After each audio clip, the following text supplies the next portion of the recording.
We've got buy or sell coming up about 8 minutes from now because I have an inability to keep this show on schedule. Producer Evan is in my ear constantly trying to get me to go to break, and I ignore the clock all the time. I mean, we are so off schedule right now, it's not even funny. We're really bad at the clock. All week this week, we have been off schedule, which is funny considering nothing's going on. We can't keep this show on the rails. We can't keep it in between the lines. We can't understand that at 15 after you throw to break, 30 after you go to break. Me? Nah, I don't even look. And then I look over and I'm like 7 minutes over. I'm like, probably should go to break now. So buy or sell coming up very, very quickly.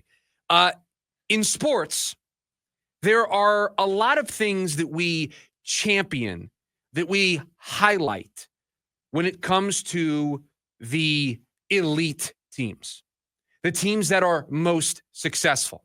I think of great coaching as something that everybody loves to point to. Oh, this team is so good. The Kansas City Chiefs are so sustainable because they've got Andy Reid. They've got a Mount Rushmore head coach, right? We love to point that out. We love to point out when a team's got the right culture, the right leaders.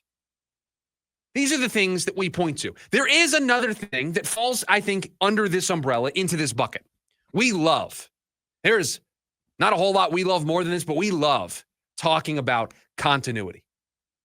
It's one of our favorite things when picking a team that's going to make that next jump. Oh, they've got continuity. Not a whole lot of changes. Got the same coaching staff, got the same personnel, young players that are growing and maturing. Strap the rocket boosters to that team. They're off. No changes, no new parts to try to move into your system. Everything's staying the same. Everybody's speaking the same language. Everybody's on the same page. Everything's going to go in the right direction, right? Continuity. Super important.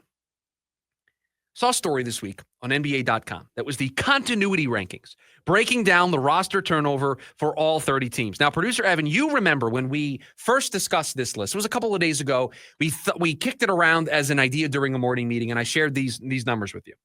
That the Phoenix Suns were 29th out of all 30 NBA teams in the continuity rankings, meaning they had 59% of their minutes from last year are coming back. So of all the minutes they play, they got 59% returning minutes. The only team worse than them at 50% is the New Orleans Pelicans. Now, the Suns also are bringing back the least amount of returning players out of anybody on this list with 8. What if I told you all of these numbers included Bradley Beal? So now they have 7 returning players. They drop below 50%, and they're in last place in their continuity. This team, the 2025-26 Phoenix Suns, have the most change to their roster out of all of the teams in the NBA. The Phoenix Suns, statistically, have undergone the biggest change to their roster. This is why we said earlier this week, the Suns followed through on their promise. We were promised change. We got it. 7 players returning from last year's team. Less than 50% of the minutes coming back to this team this year. Last place, now behind New Orleans, below 50%. Every other team bringing back more than the Phoenix Suns. But guess what? We talk about continuity as a good thing. We talk about continuity as a badge of honor. I'm glad that the Phoenix Suns don't have continuity anymore. I'm glad that they're 30 out of 30 on this list. I'm glad that they have the least amount of returning players to their roster. I'm glad that less than 50% of their minutes are returning from last season, because you watched that team last year, just like we watched that team last year. Do you want to see more of that? Do you want to see more of the same? Do you want to see the exact same script that you've seen over the last couple of years? What is the definition of insanity? Doing the same thing over and over again and expecting different results? The Phoenix Suns are telling you, we haven't gone insane. We get it. We understand. Change is required. And the proof is in the pudding. The proof is in the data. They've done it. They have given us the change that we have all asked for. Now, the flip side to this, you got a lot of growing pains. You have a lot of moving parts now. Because what this doesn't include is you've got a new coach. You've got a new GM to go along with a brand new roster. So you have a lot of culture to build. You have to build that continuity. And the only thing that builds continuity is time. It's why we have long said this is not a 1 or 2 year process. This is going to take Jordan out a little bit. This is going to take Brian Gregory a little bit. They basically tried to reset without resetting. They tried to rebuild without rebuilding. Because remember, not allowed to say that word about the Phoenix Suns. But the data tells you that they're rebuilding. The data tells you that they understood where their roster was. They understood that enough was enough. And normally, you'd hate this. Normally, you would hate being at the bottom part of this list.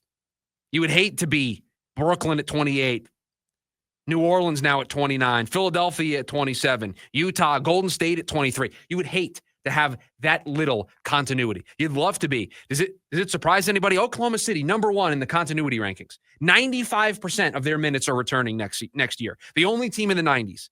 Minnesota at 87%. Indiana at 83%. New York at 80%. You wonder why those teams right now are all in their championship windows because of the continuity. And so, yeah, that's where you want to be. But right now, for where the Phoenix Suns are as a franchise, where the Phoenix Suns are as a organization, they need to go to the back of the line and then work their way back up the right way. Because they could be high up on this list. They could run back the group that they had last year. I don't know where it would put them. That's way too much math for me, but it would be a lot better than last. Where did that continuity get them? Where did having Kevin Durant and Bradley Beal and Devin Booker together for all that time, where'd it get them? Nowhere is the answer. Not to where Oklahoma City got to. Not to where Indiana got to.